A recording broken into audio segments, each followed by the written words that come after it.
Apparently being basic isn't a particularly good thing, and I'll leave the social commentary there. But when it comes to improving and maintaining your mental health, basic is actually a great thing.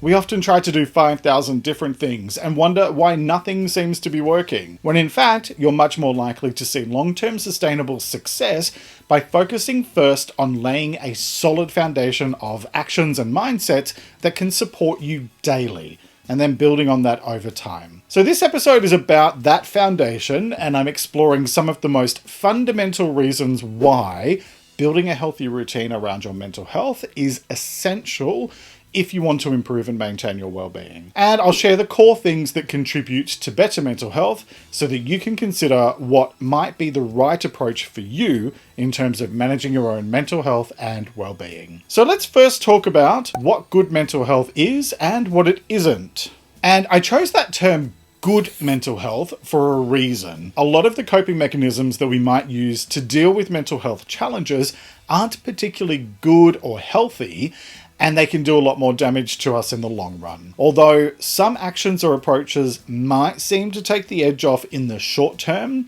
over time, we can find that a lot of those so-called easy coping techniques become much less effective, or they stop working altogether if they aren't grounded in healthy decisions. Because good mental health is not just the absence of symptoms of mental illness, just like good physical health is not just the absence of physical symptoms. That's more neutral in terms of your health and well-being, rather than indicating that you are in good health. Let me explain by sharing a quote from the UK's Mental Health Foundation that outlines what I mean. Good mental health is not simply the absence of diagnosable mental health problems, although good mental health is likely to help protect against development of many such problems. And you'll find the link for that article in the description below. So, with that definition in mind, I'm going to continue quoting from that same article to explain what good mental health is. The quote is, "Good mental health is characterized by a person's ability to fulfill a number of key functions and activities, including the ability to learn, the ability to feel, express,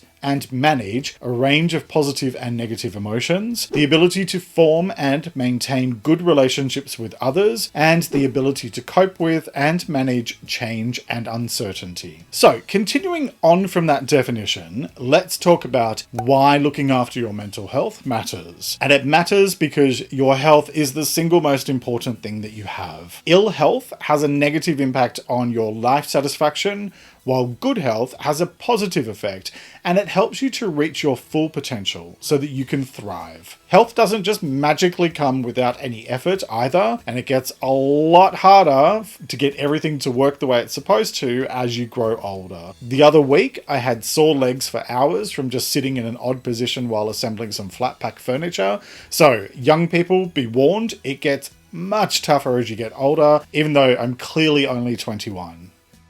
Or clearly delusional. I get those two confused all the time. The point is this. We all have mental health, just like we all have physical health.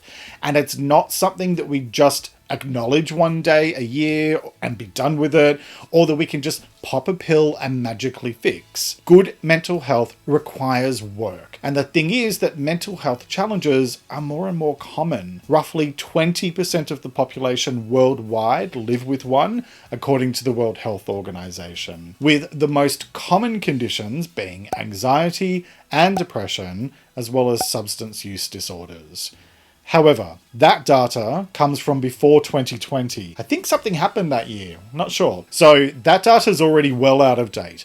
Nobody knows for certain what the numbers look like now just yet, but there's general agreement that the pandemic has very likely significantly increased due to the way that it's had far-reaching consequences across all of society worldwide. So looking after your mental health matters because now, more so than ever in recent memory, we need to find ways to not just get through the day, but to also proactively look after ourselves. And we also need to find ways to thrive in spite of all of the challenges and upheavals that we're still dealing with. That starts with making your well-being a priority every day. And it involves having open and honest conversations, because the more we talk about it, the easier it gets.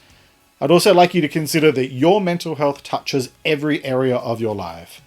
Our lives and our work are not separate.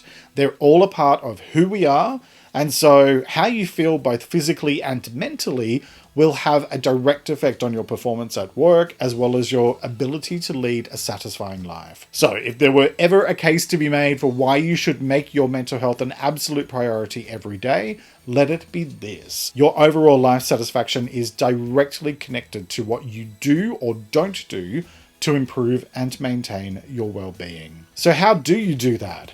What are some simple ways that you can take care of your mental health every day? Well, that's a great question that I answer in this video, where I talk about 9 basics of good mental health. And you might also find it helpful to listen to my weekly podcast, Let's Talk About Mental Health, for even more advice.